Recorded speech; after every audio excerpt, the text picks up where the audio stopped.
今年的数学年会，我们进行了一个实验性质的新活动。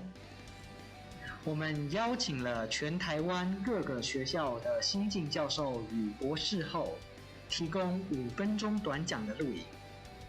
在这5分钟内，我们不强调技术细节，讲者会以宏观的角度分享他的视角，让不是这个领域的专家也可以欣赏，受到启发，说不定还有促进合作的可能。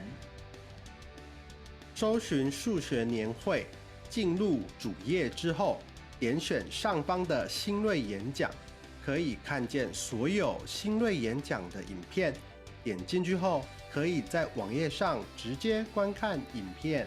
正好办这个5分钟短讲，我们相信5分钟的新锐演讲足以点燃大家的热情之火，照亮大家认识、合作跟研究的康庄大道。然后更重要的，可以促进50年以上的应用。最后，我希望新锐演讲成为数学学会的新产品。想要认识数学界的生力军吗？想要知道他们研究什么吗？欢迎观看新锐演讲。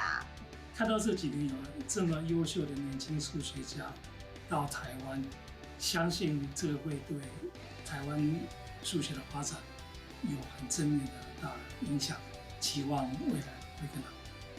谢谢。很高兴在这边推荐今年数学会的新锐演讲。这个演讲系列中有各种不同的领域呢，非常精彩，请大家快点去看。在短时间内能够将自己的研究成果表达出来，是一件重要的训练。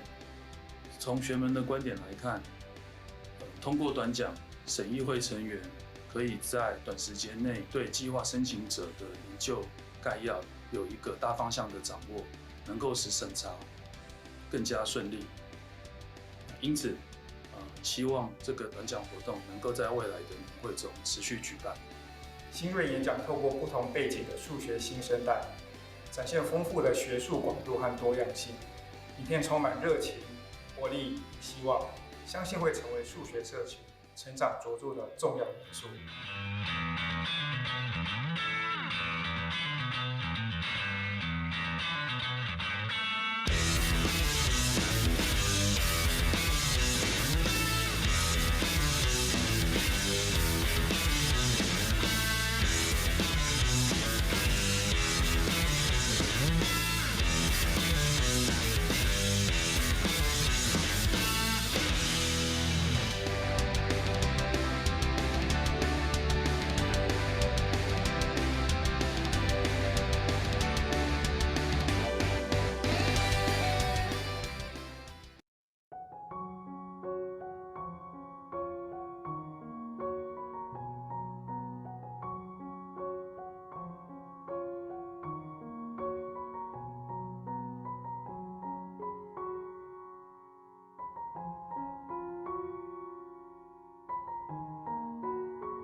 目式即将开始，请各位来宾尽早就座，记得将您的行动电话调为震动模式或关机，以免影响会议进行。谢谢您的合作。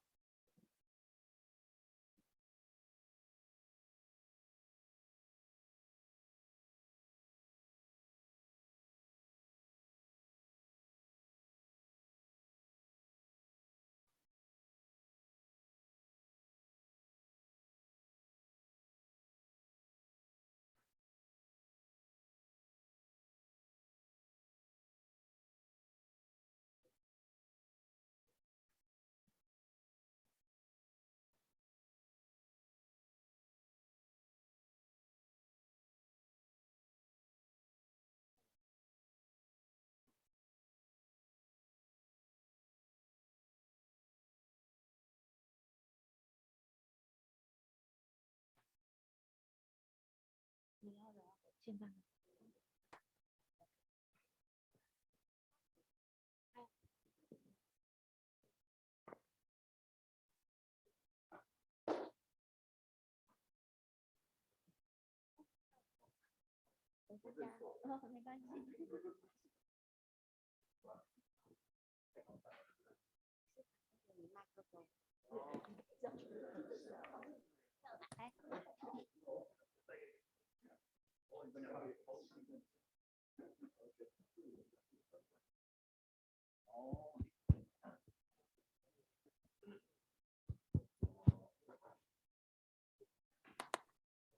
各位来宾，大家好，欢迎莅临2021中华民国数学年会。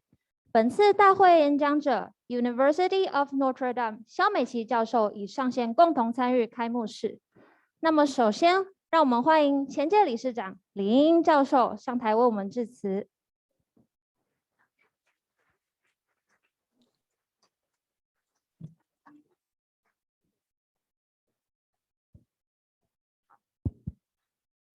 谢理事长、李所长，还有崔主任，还有现场各位朋友们，大家好，大家早安。今天很高兴能够在这里看到大家。我们都知道，这是在疫情当中是一件非常不容易的事情。从去年的5月疫情开始。这个我们就开始非常的密切的看，我们到底能办不能办，要线上要实体，所以这一届的那个筹办委员会真的是非常非常的辛苦。我们因为我们觉得就是这个数学联会非常重要的一点，就是大家面对面的交流讨论。所以因此呢，一直不放弃实体举行的机会。所以我们的决定就一而再再而三的一直往后延。然后因为我们一方面希望能够实体的举行，一方面呢也希望能够确保每一位的那个健康跟安全。所以一直到我不晓得是不是9月底10月。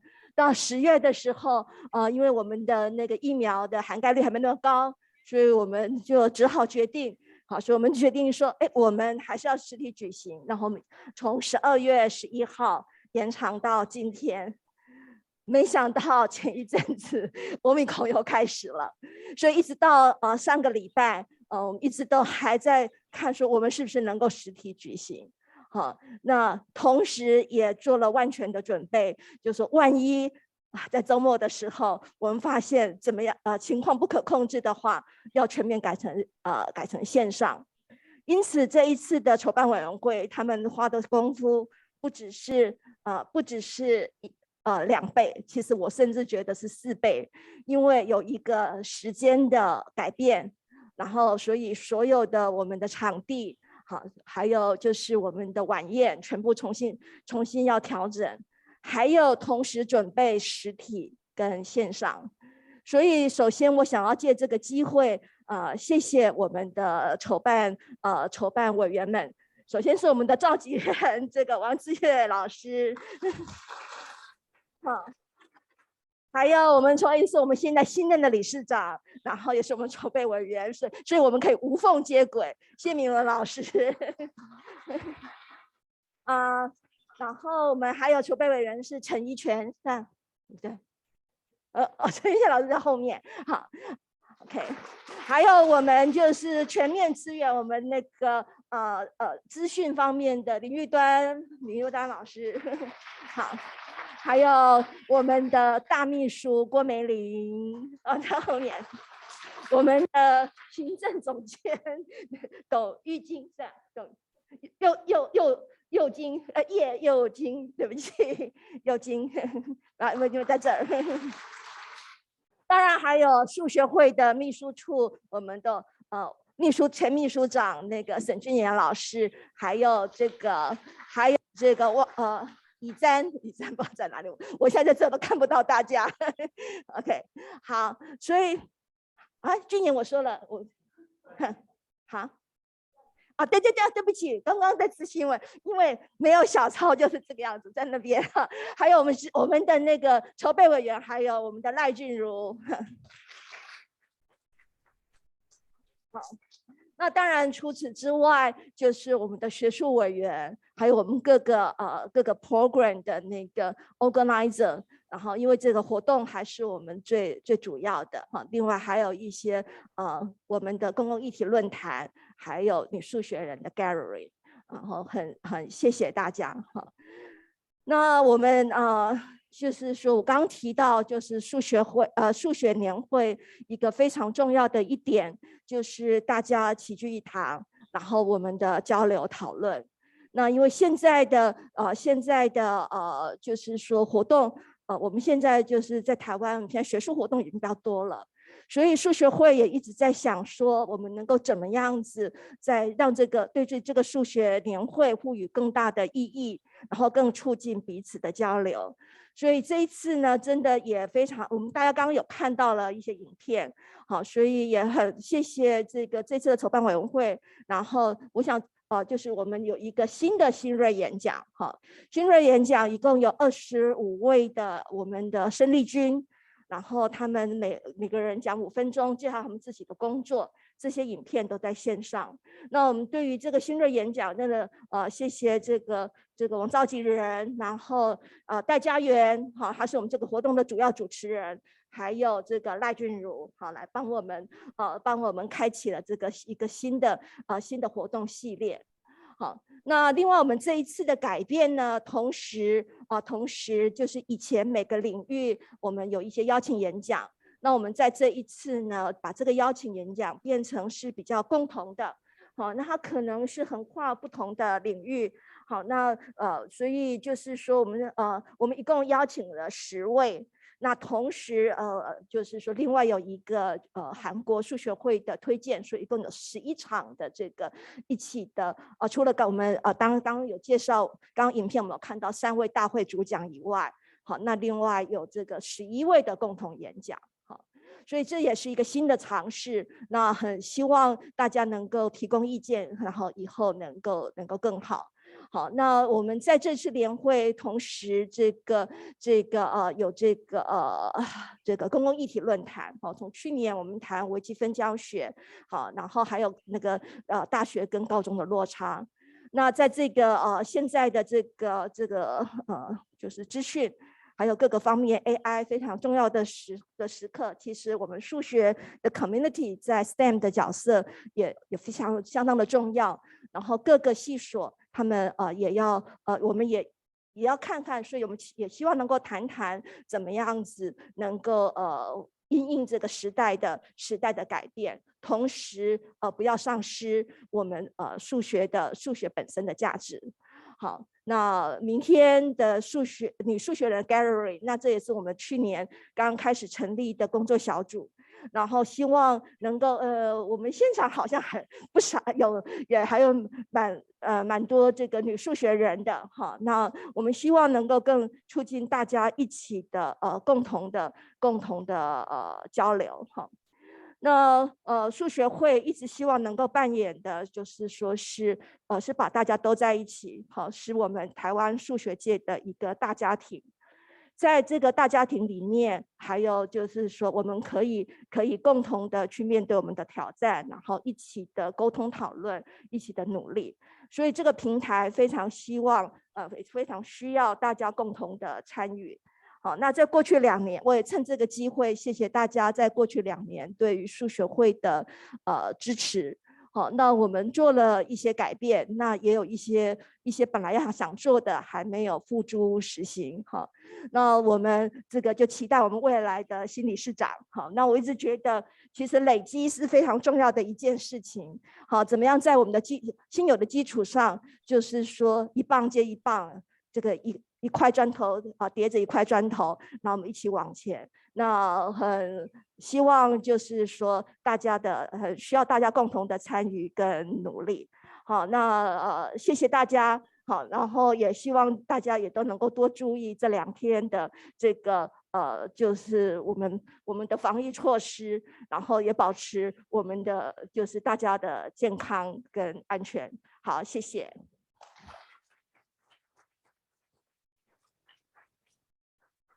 谢谢理事长。那接下来有请主办单位中研院数学所李元彬所长为我们致辞。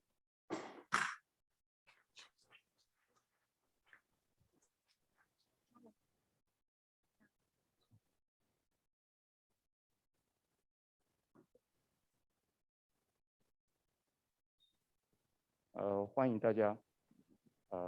I prepare a speech in English, so I'm going to deliver it in English. So welcome.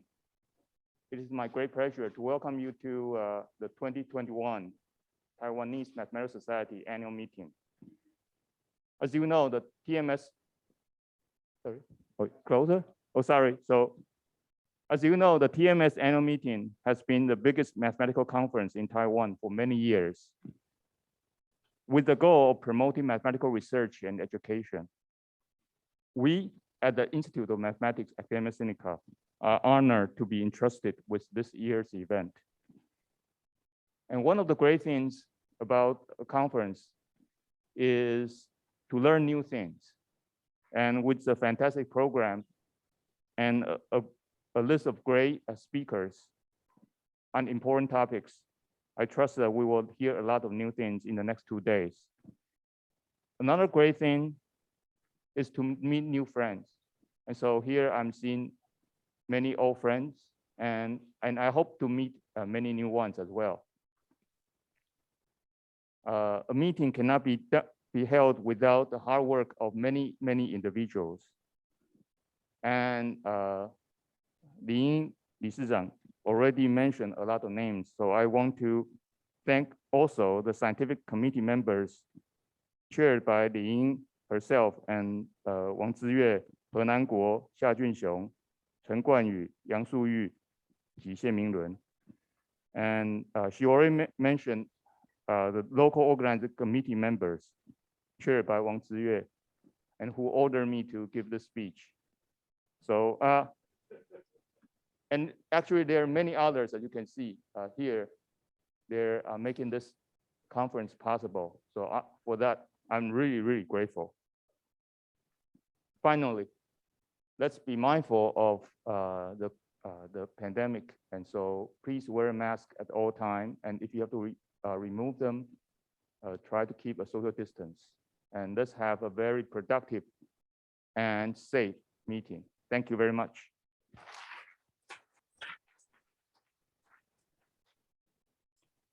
谢谢所长。那接下来让我们欢迎协办单位台大数学系崔茂培主任上台为我们致辞。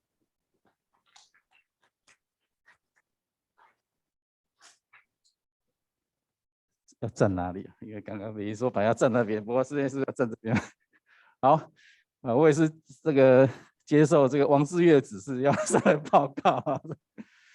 所以首先我代表台大数学系欢迎大家来参加这个活动啊。那因为我们是协办单位，协办单位的定义就是说不用做事情啊，所以这个不过还是我们系上有些助理在这过程中有协助很多事情，我还是很感谢他们的协助啊。不过就说在这种状况，系主任就基本上是什么事都不用做，真的是我做了非常少的事情，所以我想大部分是这个王志岳还有这个数学会的沈巨源，还有很多的助理帮忙哈。那他本来说我要讲5分钟，我讲不到5分钟。不过其实今天我还有一个身份哈，因为刚好在前阵的时候，刚好我接了这个数学推动中心的这主任，也许我用这身份跟大家分享一些事情啊。大家应该就是数学推动中心按照定义来讲，应该是要推动一些数学相关事务。那之前的一些活动，可能大家就是比较被动式的接触，就是办一些活动。那可能现在呢，我们会新规划一些可能比较一些主动性的活动，例如说一些跨领域，然后还有一些介绍一些产业工作坊哈。那还有就是说，希望说主动规划一些大家一起来推动数学的这个一个工作了哈。那我想说，如果大家有什么好的 idea， 其实随时可以欢迎 email 给我，然后让这事情可以做得更好。因为要推动这事情，而且我也想呼吁大家，因为我们都是做数学研究哈，大家可能把大部分的心力都花在这上面哈。那大家应该也注意到，其实这个公共事务其实需要大家来帮助哈。所以其实如果大家有机会接受这个谢明伦的邀请，参加数学会，或者说推动中心、理论中心，好，那因为我们还有很多不同的团体啊，就是说有这个数学会、理论中心，然后还有 TWS， 还有这个几率统计学会，好，那我们这个推动中心刚好我们的执行委员呢，这些人都在里面，所以呢，其实大家可以透过，如果不方便直接跟我讲，可以跟这些不同的组织讲，那我们一起来把这个工作做好。好，就先这样，欢迎大家。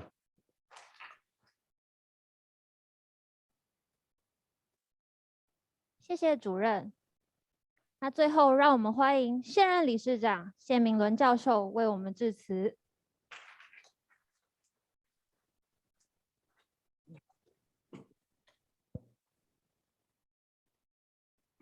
那个很紧张。那个就是说就是在12月底的时候，就是同仁就是把这个重任委任给我，就是继续就是说协助学会发展的任务。那就是接下来当然是在就是前几任理事长的基础之下，那就是我就是继续就是推展学会的业务。那今天就是很高兴有很多的同仁能够来参加今天的年会。那之前就是王志岳老师，就是数学所的筹办的同仁就一直非常紧张，就是说会不会因为最近的疫情紧张而造成很多同仁就是不愿意来，可能会有担心来参与今天的会议。那我刚刚我问秘书，好像最后取消的只有20个人左右这样子，所以因此那我们可能有快400，所以就是说这意思是说大家非常支持就是年会的活动。就是所以就即使是在这么紧张的疫情之下，那就是很多事情，那该感谢的人，那个李老师都感谢过了，那所以我就讲一点其他的面向，就是说就因为我另外一个身份就是也是召集人，那未来我们会希望能够有就是学门学会还有推展中心能够合作。那这个是我看目前很多不同，就是说其他学门也开始在做这样的事情，例如说化学，他们的学门学会，还有他们的推展中心成立了化学推展联盟。那意思就是说他们是结合所有目前在就是在政府或者民间的资源，那推动化学的工作。那我觉得数学这边我们也可以来做这样的一个事情。那所以呢我们会像第一件事情我们可以做的话，就是说我希望就是说我们现在计划就是未来的年会都能够在1月中学期末的时候来举办。那未来会希望朝向就是年会中，我们可能会同时举办学门的成果发表会。那我们会邀请这个学门里面的 panel 成员一起来参与，然后了解就是同仁在做的研究工作。那这个对于学门业务的运作相信会更加的有利这样子。OK， 那所以希望下次的年会应该是下次年会在清华，所以就希望各位在明年的1月能够预留时间来参加我们下次的年会。这样子让我报告到这里，谢谢各位。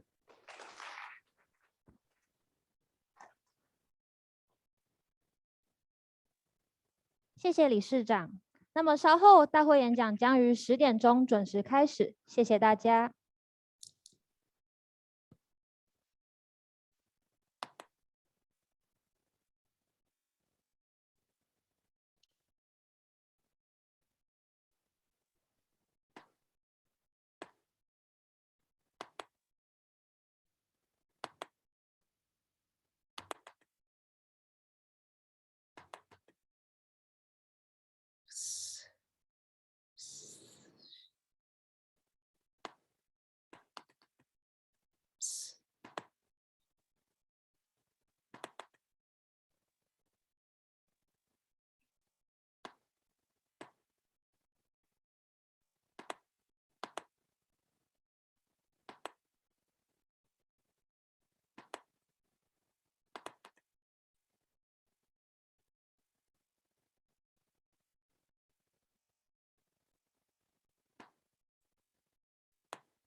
Jessie， 请问现在你们可以看到我的 screen 了吗？第一场大会演讲即将开始，我们很荣幸邀请到 University of Notre Dame 的萧美琪教授。让我们先欢迎主持人中研院数学所郑日新教授为我们介绍。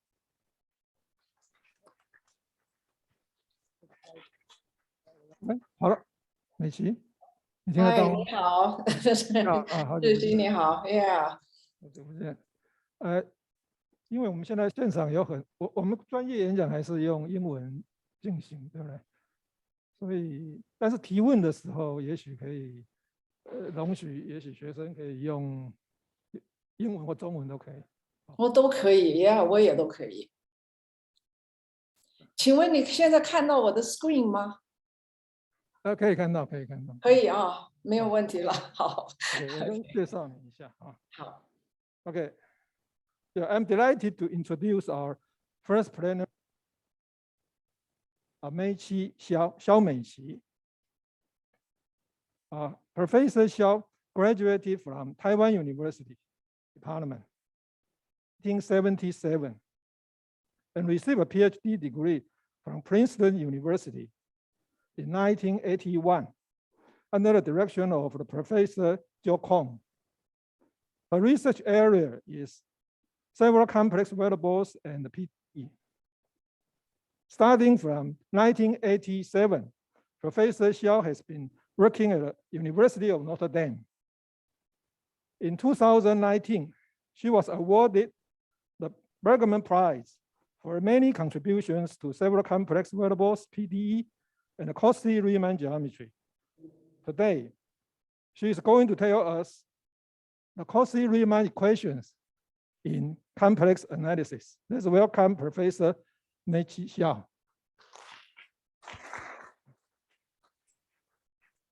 Well, thank you so much. I'm so honored to be here, and I would like to thank the organizers for the kind invitation. I especially would like to thank Professor Li Yingying and Wang Ziyue and for the second invitation.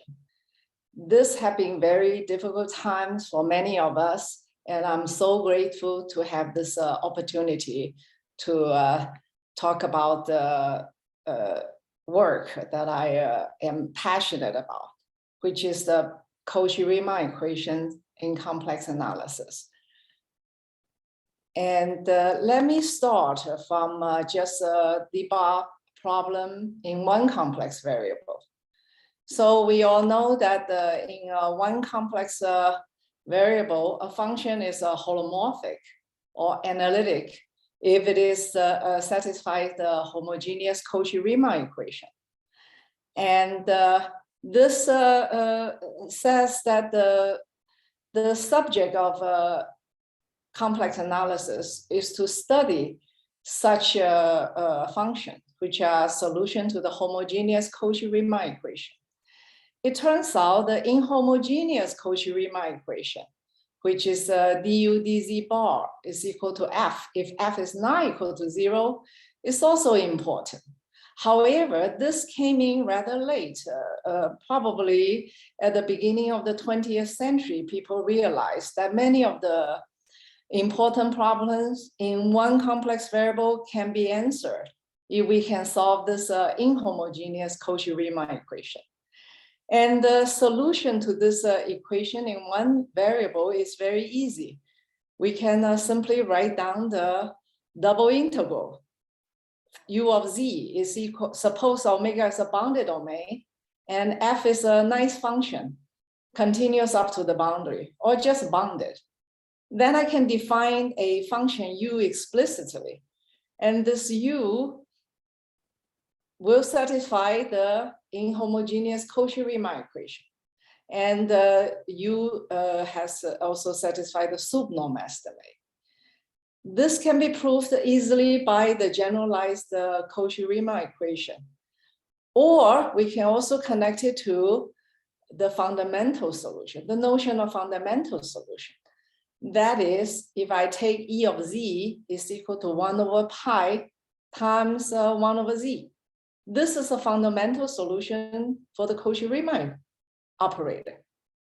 And this follows from the fact that the Laplace operator has a fundamental solution 1 over 2 pi log z norm. And this was known to Newton even without using the language of a fundamental solution. And because we can write Laplace as d squared dz bar dz 4 times this, then we can easily see that this function E of z satisfy the equation that d over dz bar E of z is equal to delta 0. Hence, it's the fundamental solution. So this previous solution is simply a convolution. However, the regularity of the solution is also an interesting thing, and it's a little bit surprised. Suppose I start from f, which is a continuous function. My solution u will be a C alpha solution for all alpha, Herder continuous, but it is not in C1 of omega bar. This says that if we use the classical function space, the solution might not be regular in C1, might not have the expected property. But if we go to the Herder continuous class, if f is ck alpha, then u is ck plus 1 alpha. So we have to go to the Herder spaces. And similarly, if we take a function f, which is in Sobolev spaces, wkp, then you will have the expected regularity, k plus 1p. And of course, if f is smooth up to the boundary, u is also smooth up to the boundary. Suppose the boundary is sufficiently smooth. So this basically sum up the classical Schauder theory for elliptic PDE. And if we combine with the Runge approximation theorem, we can further solve for any f which is just smooth inside. Then there exists a u smooth inside such that du dz bar is equal to f. So this says for any domain C, we can solve our du dz bar equal to f. So in one complex variable, it is relatively simple, and yet it provides a model for the elliptic PDE. And now let us turn to the several complex variable situation. Now in Cn, we can naturally decompose our complexified tangent space into vector field of d over dzj type and d over dzj bar type. So this would tell us that df will be decomposed into two complexes. One is the d complex, the other is the d bar complex. And so therefore, when n is greater or equal to 2, it's already different in this respect. It's a complex. If it's in one variable, we do not have any complex. Okay, it just ends at the stage 1. So in this case, our question is the following. So giving a smooth C infinity PQ form G such that d bar G is equal to 0, can we find a smooth PQ minus 1 form U such that d bar U is equal to G? Of course, this G has to be equal to d bar G equal to 0. There is a compatibility condition now. And so therefore, we form the Dobol cohomology group, HPQ. And this will be the kernel of d bar quotient, the range of d bar. And we can also talk about the smooth up to the boundary. In this case, we denote the Dobol cohomology with the omega bar notation. Both are important, and this is also very natural when we set up our d bar complex, because d bar is defined on all smooth PQ forms, and it takes PQ form to smooth PQ form. So this was the original Dobol cohomology definition. And this cohomology group is the abstraction to solving the d bar equation. And if this is equal to 0, that means we can solve d bar for any d bar closed form. And however, C infinity space is easy to understand, but the topology arising from the C infinitive topology is the Fréchet space.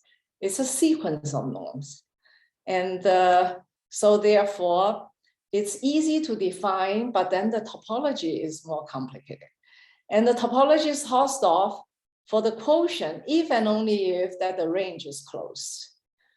This is a fact from functional analysis. And one of the crown achievement in several complex variable is the following theorem. So in several complex variable, we cannot always solve d bar. And they are natural domain to study holomorphic function. And these are called the domain of holomorphy. And the theorem says the following conditions are equivalent. First is omega is pseudo-convex. This is a geometric condition. Pseudo-convexity is the convexity part which is invariant under biholomorphic map. And the second one, omega is a domain of a holomorphy. This is the natural setting to study holomorphic function in several variables because of the Hothox phenomenon. And the third one is for every PQ, Q is greater or equal to 1, and d bar F is equal to 0, I can solve d bar U equal to F. And if I formulate this into our Dobol cohomology language, it's HPQ of omega is equal to 0. So this theorem, I think really shows the beauty of several complex variable. The first condition is geometric condition. The second condition, domain of holomorphy, is function theory for holomorphic function. The third condition is solving PDE. And the fourth condition is a cohomology group condition. So it turns out they are all equivalent. And this problem has been a central problem for decades in several complex variables. And the contributors are who's who in several complex variables. It started from the 40s. The problem was raised by Levy in 1910. And it started from 40s that the Oka first solved it for n equal to 2. And the Bremerman, Norgay also contributed. And in 1958, Grauer solved it for the general case by the shift method. And their method has also influenced the development of algebraic geometry. And in the 60s, a new method has been proposed, and that's the Debye-Neumann problem. And it was first solved by my advisor, Joe Cohn, for smooth, strictly pseudo-convex domain for using boundary value problem. And then in 1965, Hermander solved this problem using, again, L2 method, but now with the weights. And this worked for any pseudo-convex domain. And in the 70s, another remarkable result had been discovered based on earlier result of Bachner in the 40s. Bachner in the 40s had generalized a kind of a Cauchy kernel to several complex variables. It's called the Bachner-Martinelli kernel. But the kernel was not holomorphic. And it was in this later, Leray, Hankin, Grauer, they constructed the integral kernel. So we do have an analogous result by using integral kernel. But these kernels are easy to construct when we have just a convex domain, strictly convex domain, rather than pseudo-convex domain. But once one figured out how to construct it, it was surprisingly simple to do. Now, today, my talk, I would like to concentrate on the L2 theory for D-bar. L2 space is a Hilbert space, so it is a very powerful tool to study PDE. And however, the difficulty for us to study D-bar equation using L2 theory is, one of the difficulty is how to define this operator. Because this D-bar operator, if I set it from an L2 space to another L2 space, this D-bar operator is not a bounded operator. And if I differentiate the L2 function, it will not necessarily be L2 anymore. So we cannot define this D-bar on the whole L2 space. So it's an unbounded operator. So we have to define it on a subset of this L2 appropriately. And it was after years of experiment, people realized what's the right way to define it. So the first definition is the weak maximal closure of D-bar. And this is after the distribution theory became available. People realized you can just define D-bar from an L2 space to a L2 space in the following sense. F is in the domain of this thing if everything makes sense in the distribution sense. If F is L2, D-bar F is L2, then this F is in the domain. And this gives us the maximal, weak maximal closure of D-bar. In other words, I want to close this D-bar on smooth form. Of course, smooth, if I have a domain omega that is bounded, then all the smooth form, smooth up to the boundary, they are in L2. But I want to make it into a closed operator so that we can use the two powerful tools of functional analysis. We need a closed, densely defined operator. And this was defined by Hermander. And this is now people adopt, okay? We write D-bar without any other notation. This is the meaning of it. It's the weak maximal closure. And then we take the quotient, HPQ, the L2 double cohomology naturally. Okay, and this is the first definition. And now there's a second one, which is related to the first one, and it's also natural. It is the strong minimal closure of D-bar. So now I want this domain to contain a dense subset. Compactly supported smooth function are already dense in L2. So therefore, I take this space and close it under the graph norm. This is our D-bar C. So this D-bar C is strong closure in the sense that it is, I take a sequence F nu, which are compactly supported. These are the test functions. F nu goes to F and D-bar F nu goes to D-bar F in the graph norm. So this is the strong minimal closure. And the D-bar and D-bar C are naturally due to each Okay, so this is the two ways to close it. Next one, we want the strong maximal closure, which we denote by d bar s. So in this case, I take my f nu, the sequence, to be smooth up to the boundary, and then I close it in the L2 norm. This was the definition that was used by Joe Kohn, and it has its usefulness. Each has its different applications. And then its due, which it will be solving d bar with prescribed support, which we denote d bar c tilde. So this means that I'm going to solve d bar f is equal to g if f and g are supported in omega bar and equal to 0 in outside. This is the meaning of this d bar c tilde. So it has a boundary condition involved in it.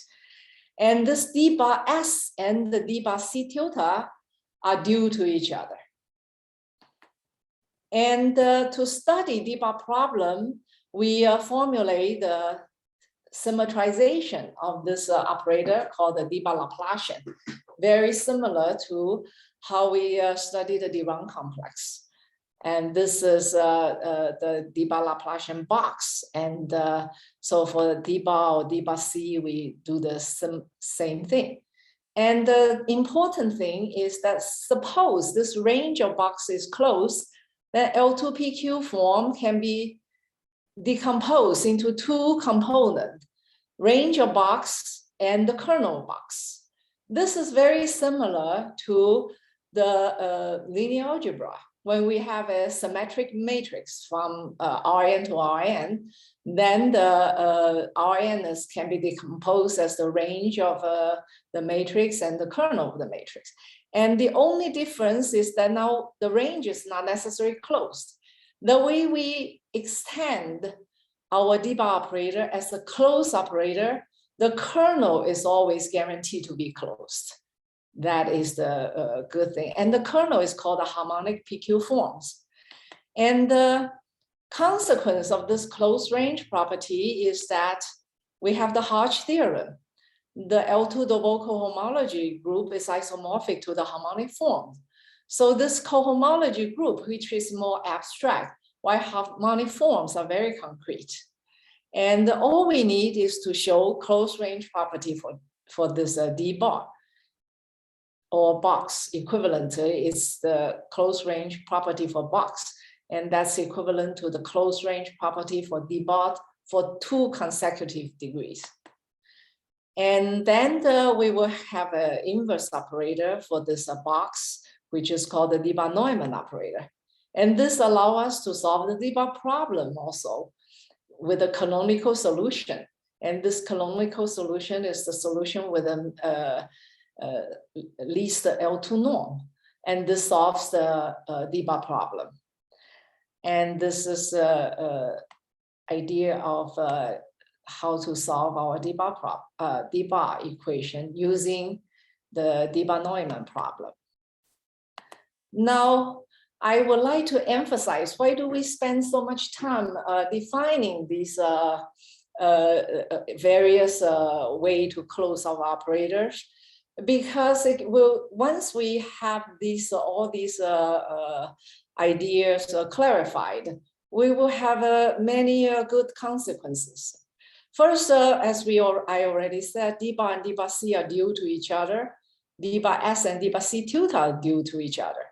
And functional analysis tells us if d bar has closed range, d bar c has closed range. Similarly, d bar s closed range, d bar c tilde has closed range.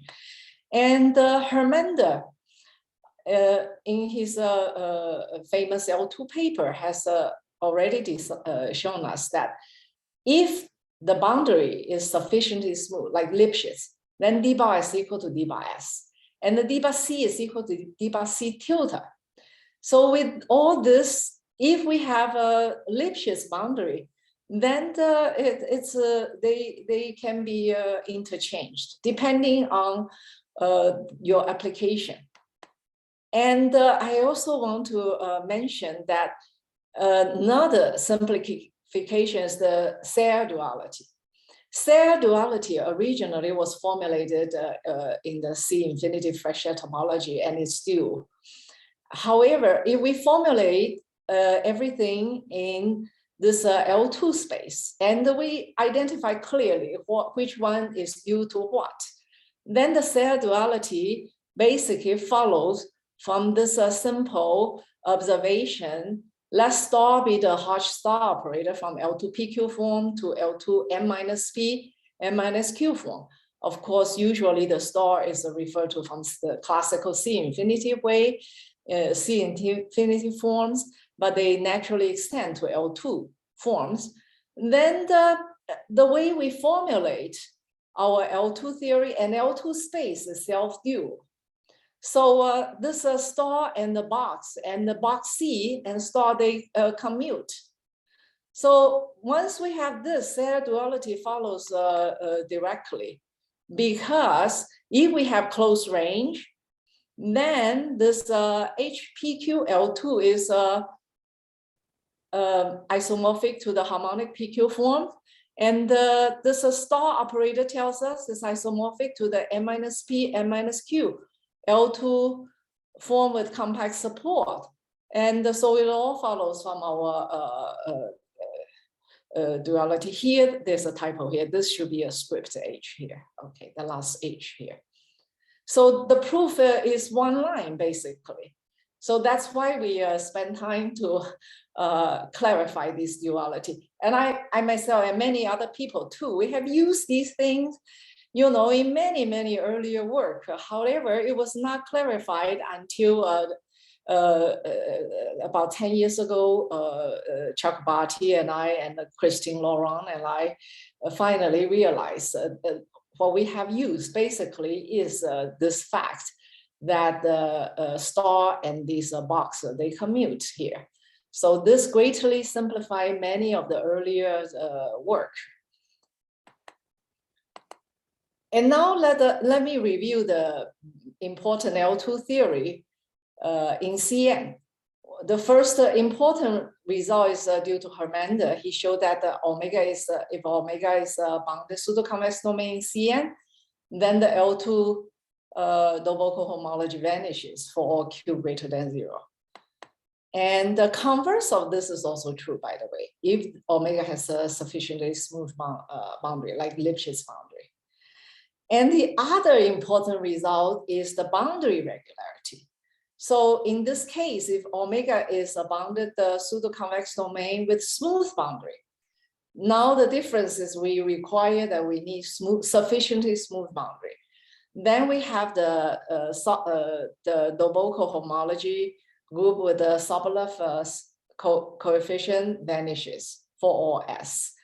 And also the C-infinitive of omega bar vanishes. Okay, so these two theorems are like two twin towers in several complex variables, and has numerous applications.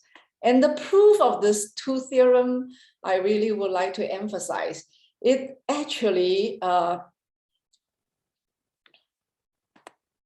proof of this theorem is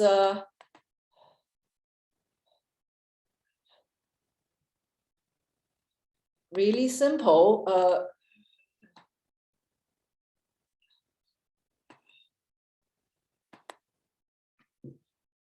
In the Hermander's case, we choose t equal to delta minus 2, where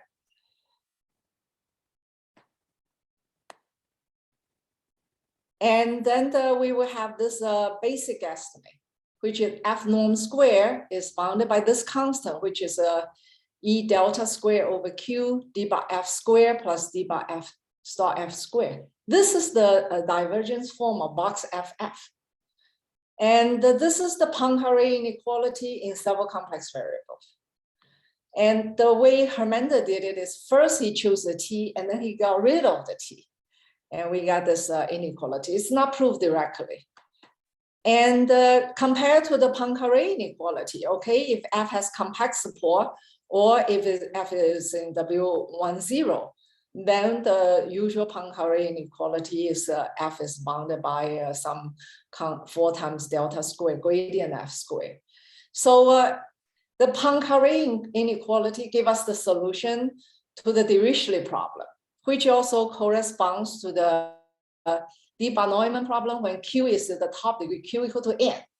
While the Poincare inequality, the basic estimate for D bar give us the solution to the Debye-Neumann problem. And the proof is really once one realizes it's just to prove this inequality, just like the Poincare inequality. And in Kohm's case, he chose for the weakly pseudo-convex case, he chose T sufficiently large and T goes to infinity if the Sobolev space S goes to infinity. So both use this weight function TZ square. So the proof is not too difficult either. And now, what kind of domain that Debye does not have close range? Well, earlier I always refer to people that there's an example in Fallon and Kohm's book, but then later we realize if we use Serre duality, we do not need to go very far. So in 2013, Christine, Laurent, and I have proved this little theorem here. Suppose omega is a bounded Lipschitz domain such that C2 minus omega bar is connected. Then if omega is not pseudo-convex, then the H01 L2 Dovoko homology is not Hausdorff. So one does not need to go look very far at all. If the domain is pseudo-convex and Lipschitz, then the L2 Dovoko homology vanishes. If it is Lipschitz and not pseudo-convex, then it is not Hausdorff. And so there are only two kinds of L2 Dovoko homology groups. Either it vanishes, in this case, omega is pseudo-convex, or it is non-Hausdorff. This generalizes an earlier result by Laufer in the classical Dovoko homology case. And the Trapani also obtained some similar results later. However, I want to show that how simple it is if we use the L2 method. Okay, so suppose we assume C2 minus omega bar is connected. Then in several complex variables, we know that we can always solve a D bar with a compact support for 0-1 form. This shows that H01 CL2, the solving D bar with the compact support, D bar C vanishes. That's give us this. And suppose D bar, now the top degree, we always have a close range because it corresponds to the Dirichlet problem and the domain is bounded. So Poincare inequality gave us the solution. Now suppose D bar has close range, then L2 Serre duality tells us that the L2 0-1 L2 of omega has to be isomorphic to 2-1 L2 D bar C of omega, which is 0. Hence, this has to be 0. Hence, omega has to be pseudo-convex. So that's the proof. Okay, so everything, if we put it into L2, very often it is simpler because the space is self-dual. And now, how about boundary regularity? Suppose I want to look at the C infinitive smoothness up to the boundary. Well, we already said the first we have the Kohm's result and for smooth boundary. And then later Dufresnoy has also a result, which is to say if omega bar has a nice Stein neighborhood basis, a basis of a pseudo-convex neighborhood, then HPQ of omega bar also vanish. And this, for instance, we can apply this omega bar when it is a bidisk, then Dufresnoy's theorem apply. So these two are not mutually exclusive theorem.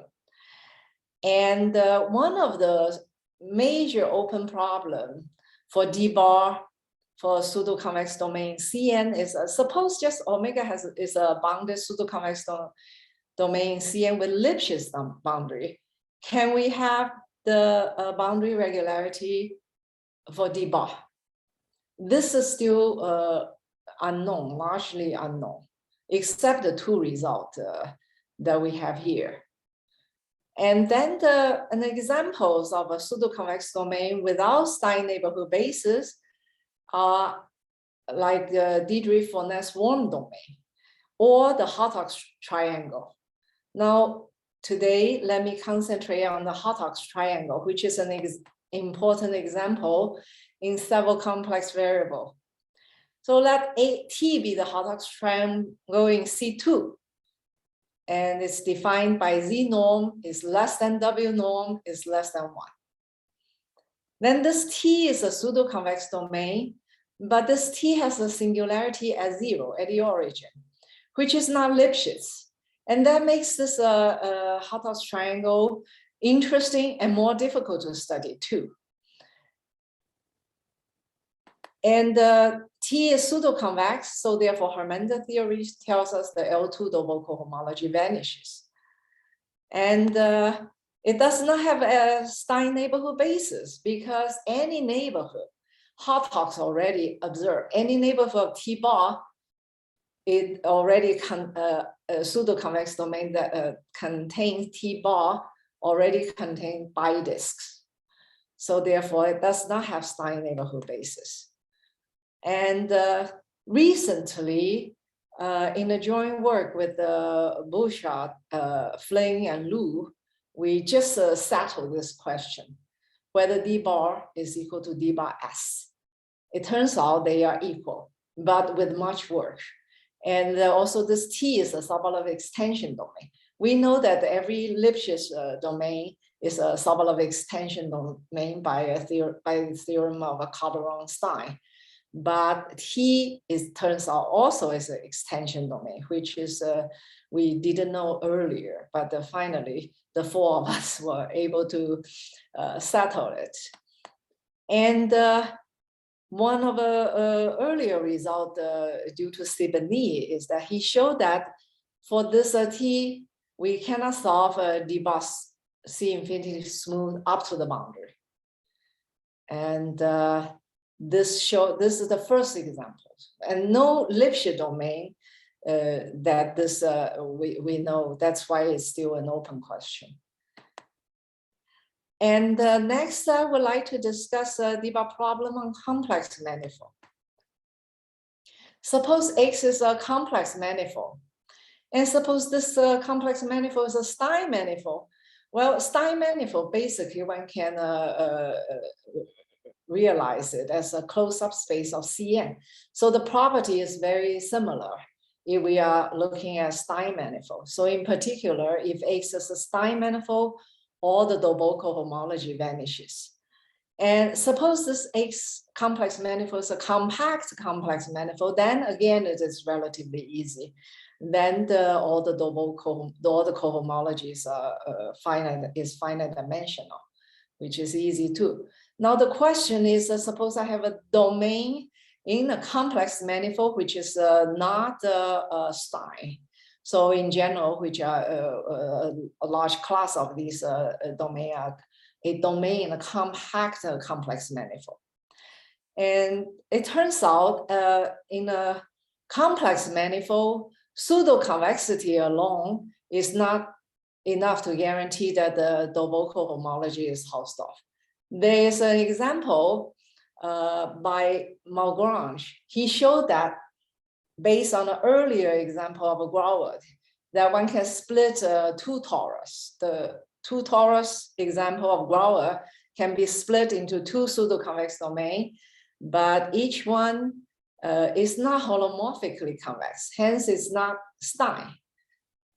And later, a few years ago, we showed that even if this domain is Stein, this L2 cohomology might not be Hausdorff.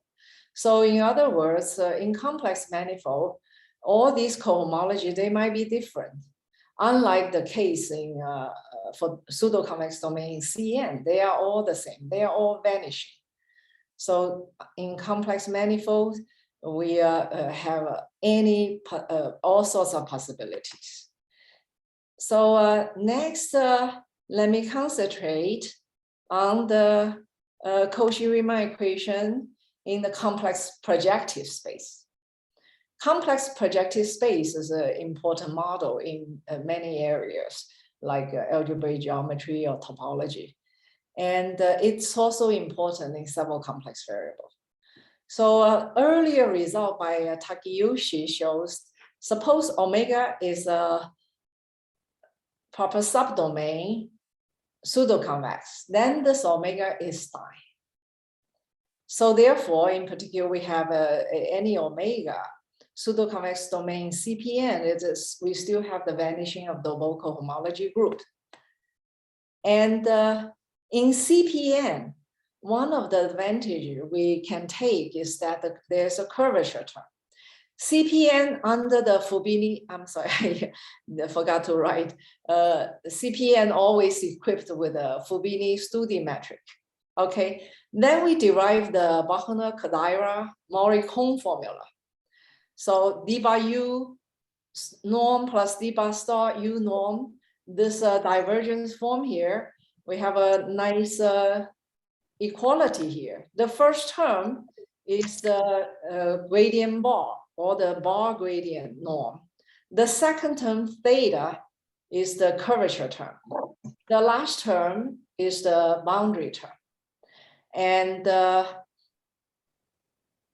so in CPN, if P is equal to 0, then the theta u is a positive term for Q greater than 0. If P is equal to n, for the top degree P equal to n here, then this theta curvature term becomes 0 because it will cancel with this n0 form. And the other P greater or equal to 1, then we only know it is greater or equal to 0. So in particular, if P equal to 0, so 0Q form, we immediately can draw the conclusion, the following theorem. So if omega is a pseudo-convex domain, then all the L2 local homology vanishes. This, if omega is smooth boundary, we just use the formula to see that this divergence form bounded from below a positive L2 norm from the curvature term. And if the domain is not smooth, we can always exhaust it by smooth pseudo-convex domain. And because the constant is a universal constant, so I easily draw the conclusion for general pseudo-convex domain in CPN. By the way, this proof here gives an alternative proof of the Hernandez L2 theorem, which I think is kind of interesting to observe. This proof here, because for PQ form in CN is the same as 0Q form in CN. In CN, P plays no role. So therefore, if we know the result for 0Q form, we know the result for all the PQ form in CN. So, so this is the usefulness of this formula. But how about other P? For other P, then we need to work a little bit more. In that case, first of all, we do not have the wave function to use in CPN. For compact complex manifold, there is no non-constant subharmonic function, let alone plural subharmonic function. So then we have to use other method. So we look at a distant function delta for the domain and a exponent eta, which is called the Dirichlet exponent between 0 and 1, such that I dd bar minus delta eta is greater than 0. This is a bounded plural subharmonic exhaustion function. This function will can be substituted as a weight function because it's positive inside, but it has a singularity on the boundary. It just hurt continuous. And the proof of existence of such a bounded Puris subharmonic exhaustion function was due to Dirichlet originally for C2 smooth domain C2 in Cn. And then this was generalized by Ozawa Sibani to C2 domain CPN, and then by my former student Harrington to Lipschitz domain a few years ago. Once we have this, then we can have the L2 vanishing theorem. And this follows from an earlier result by Bunsen, Charpentier, and also for the Sobolev regularity by a paper by Cao and Wang and myself. So we have L2 vanishing, and we also have a little bit of the regularity of the in the Sobolev spaces. And how about the general case? That's really the major open questions here. And let us look at the Hartogs triangle in CP2. The Hartogs triangle in CP2 is an important example too. And let us see how we define this Hartogs triangle in CP2. So in CP2, suppose under the homogeneous coordinates, Z0 is not equal to 0, and we have two domain H plus, such that Z1 is less than Z2. And the other one, the complement H minus, Z1 is greater than Z2 norm. And the boundary will be Z1 is equal to Z2 norm. Then CP2 can be decomposed into three parts: the two Hartogs triangle and a boundary term. This boundary is particularly interesting. Let us look at this boundary further. This boundary M here, it is it's a three-dimensional surface, but with a singularity. And each boundary Z equal to W here, I can parameterize it by this S theta, by a theta here, and write this as Z is equal to EI theta W, where theta is real, each boundary point. And each S theta here give us a compact Riemann surface. And this M is the union of this compact Riemann surfaces. However, this each compact Riemann surface will crash at the origin.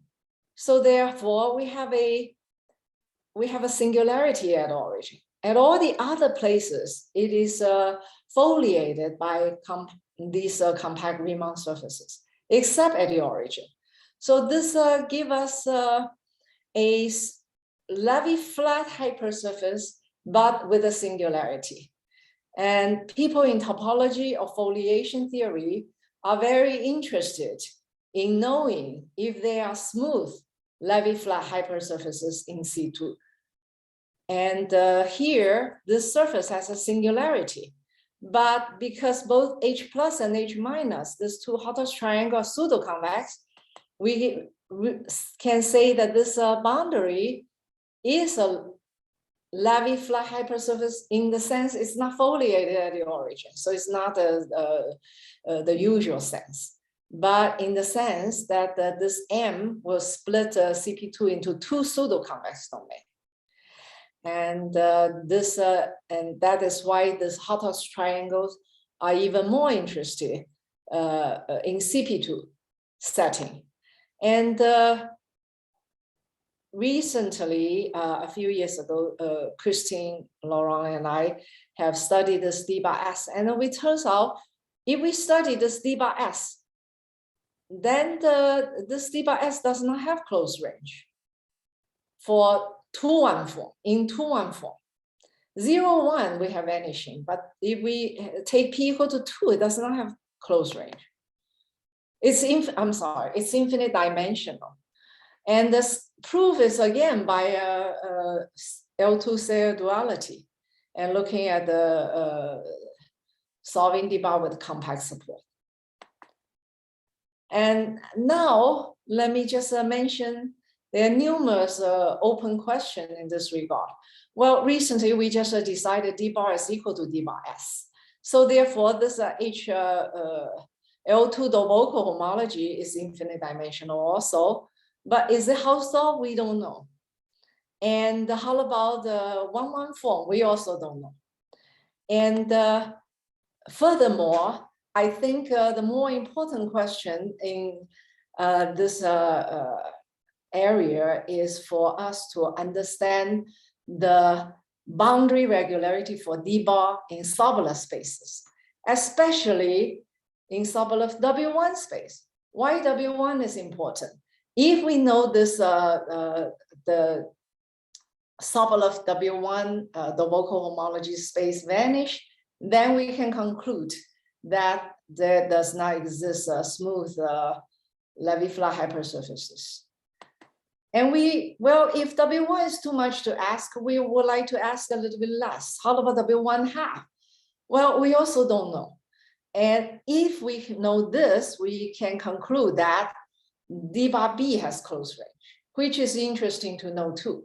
We know a lot about the close range property for the tangential Cauchy-Riemann complex on hypersurface in CN, but not CPN, because of lack of information of solving D-bar with regularity.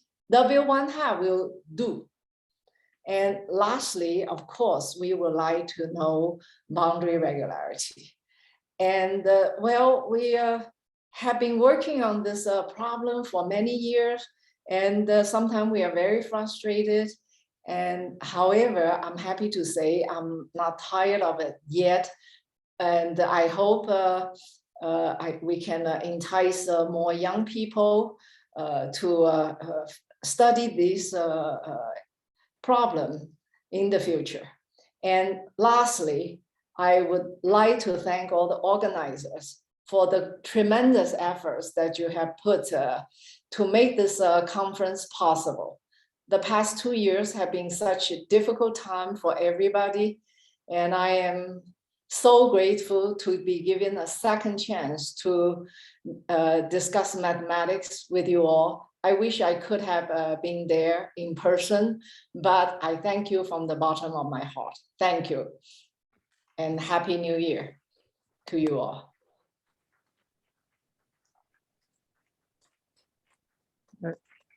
Any questions or comments?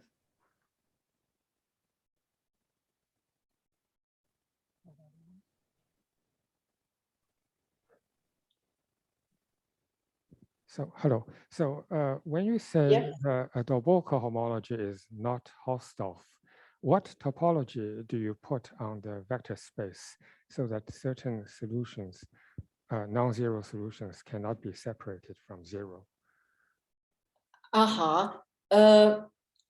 Doboko homology here, it's a Hilbert space. The quotient space, it's if the range is not closed, then the range is closed, then it is a Hilbert space. So if this is not Hausdorff, then this is a very bad space.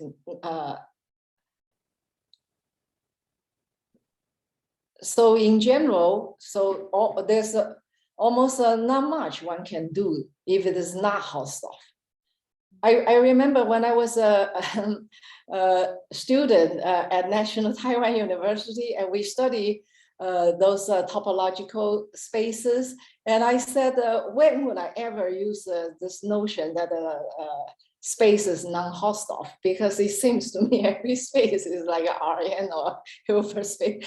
And then later I realized exactly when we discuss a quotient topology. Suppose that the range, the quotient topology, suppose that the denominator does not have closed range, then it is non-Hausdorff. So therefore, you have very bad topology. Does this answer your question? Yeah, okay, thank you. Yeah. If it's close range, then this quotient is still a Hilbert space. But yeah, but if it's not close, does not have close range, then it is non-Hausdorff. Okay, thank you. Meaning that you cannot separate 2 points by open sets. Yeah. So you have a result that for certain domain in CN, the Volcker homology is either 0 or non-Hausdorff. Exactly. An earlier result, yes, exactly. Because you add a line bundle or vector bundle with some curvature, do you still have this result? Then I am not sure. Then if you add a line bundle with a curvature, I would assume, I would think it might depend on your line bundle. Yeah. Then you have much richer thing. Yes, and then by the way, I should mention, so the Volcker homology original formulation is we take the value on the line bundle. So we also have result on the line bundle, which also follows similarly.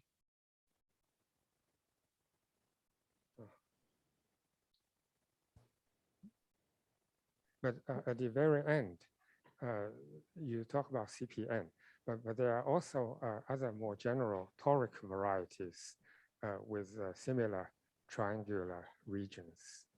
Right, exactly. Ours is just the beginning. Okay, it's a rich subject. If we free ourselves from the confine of Euclidean spaces, then when we go to complex manifold, there are so many varieties. Indeed, what you said is very right. There are so many possibilities. Thank you very much. Because of time limit, I think we should stop discussing here.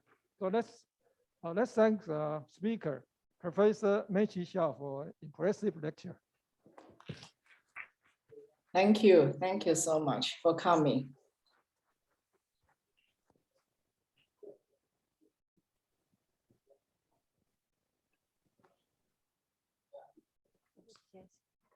OK， 那现在请大家留步，现在为团体照时间。然后，谢谢小老师。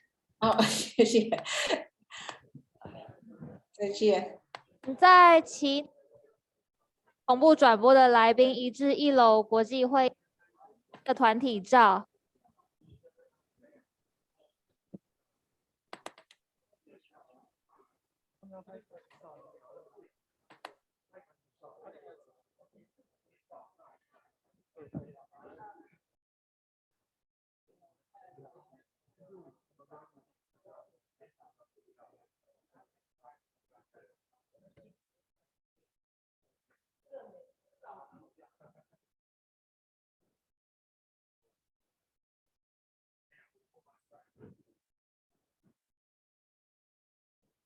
中间的部分尽量我留空位，大家尽量集中。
有空位的话，都尽量帮我坐满。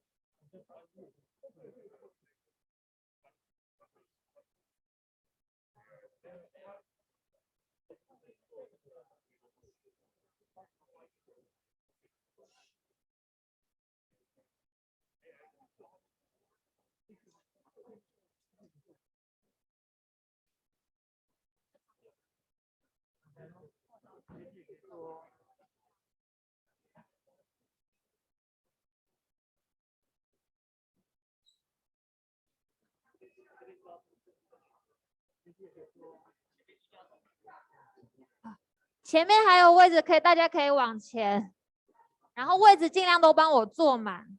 大家尽量往前坐哦，我们前面还有位置，前面都还有位置哦，大家请往前走，前面都还有位置哦。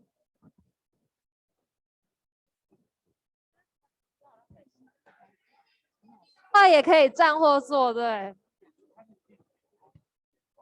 前面都还有位置哦，大家可以往前走。后面的尽量往前。前面都还有位置哦，可以到前面补前面的位置，这样照相起来。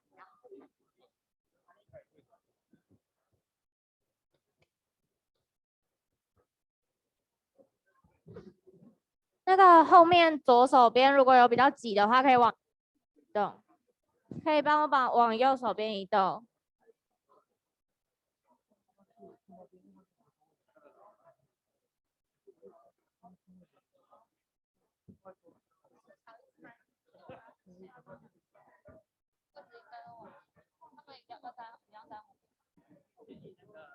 后面那排的对不对？往前。往前。对，往前。那个最后一排的来宾，请留意，可能麻烦你们往前面的地毯方向移动，谢谢。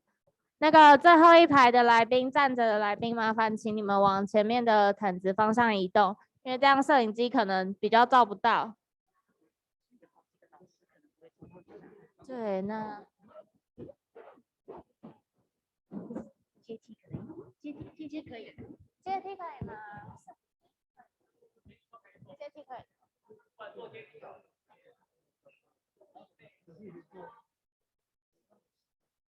最后一排站着的来宾，麻烦你们往前面方向移动哦，不然可能照不到。谢谢。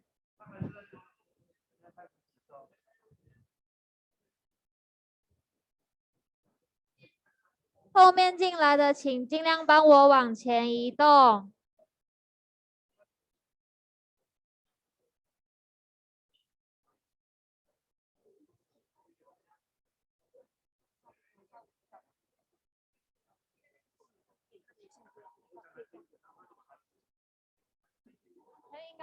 应该进来，对，都差不多进来。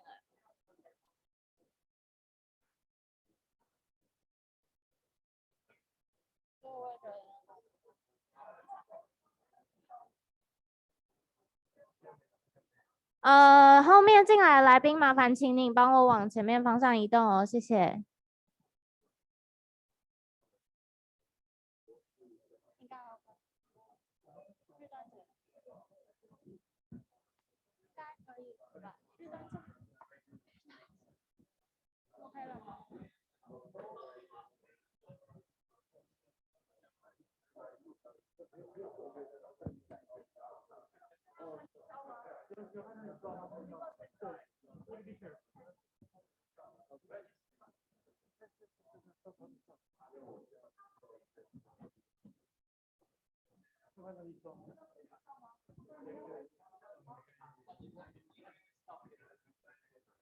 那个靠两边的地方，就是可能往中间靠一点点，对，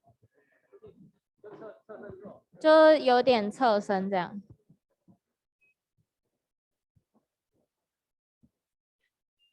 需要帮你数秒。好，还有一下哈。统一都看我这边，现在看谁的后面那个大刀最后面左上角是最后一个，站起来好了。那个最左边角角的地方，对，你可能要投出来。头都要看到我哦，这样才有意义哦。哦，这边非常好。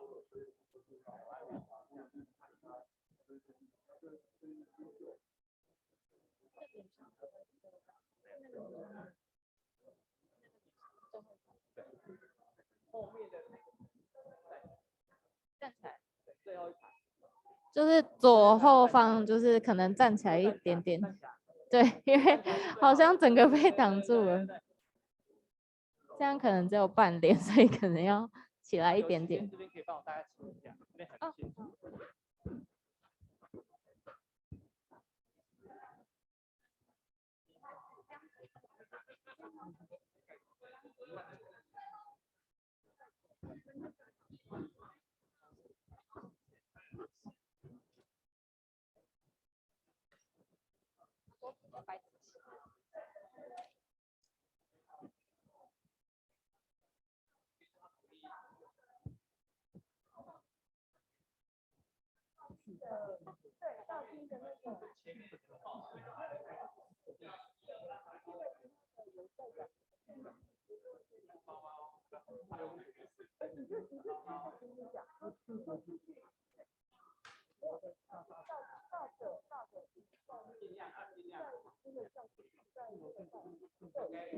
OK 了哈。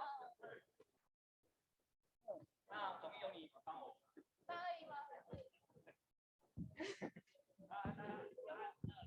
来哦，那个我数秒，小心小心，我倒数3秒哦。来，大家不要再聊天啦。眼睛很干的眨一眨。好，来3、2、1。One more, OK， 再活泼一点。3、2。好，那个眼睛说还是要看这边啊，不要看这边啊。好，我们正。哎，有人在聊天哦。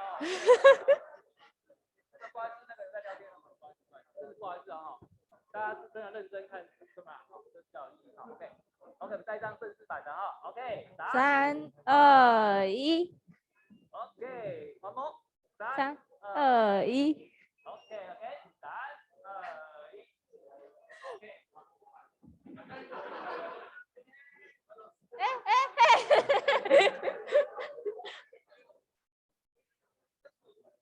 现在是正式版。活泼版的。活泼版看你们啦哈，就自由发挥 OK。那一样由我们这个司仪 Q 一下，好像声音表达。好，要比什么？你们要比？看我，要看我。你们要比什么？玩手机的先不要玩哦 ，OK。好，那谢谢思雨。啊，要比赞吗？那就2手比赞好了。比出你自信的笑容，或者是你的笔记都可以。OK， 3、2、1。One more， 3、2、1。OK。数学年会。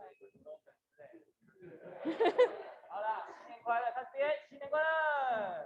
OK。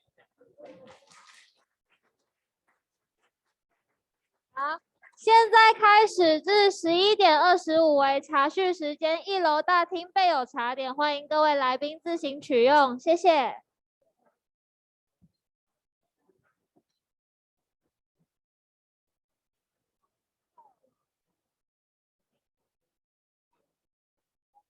这边请，顺便上引导一下。不是引导，就是请他们上楼梯，不用上楼。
Recording in progress.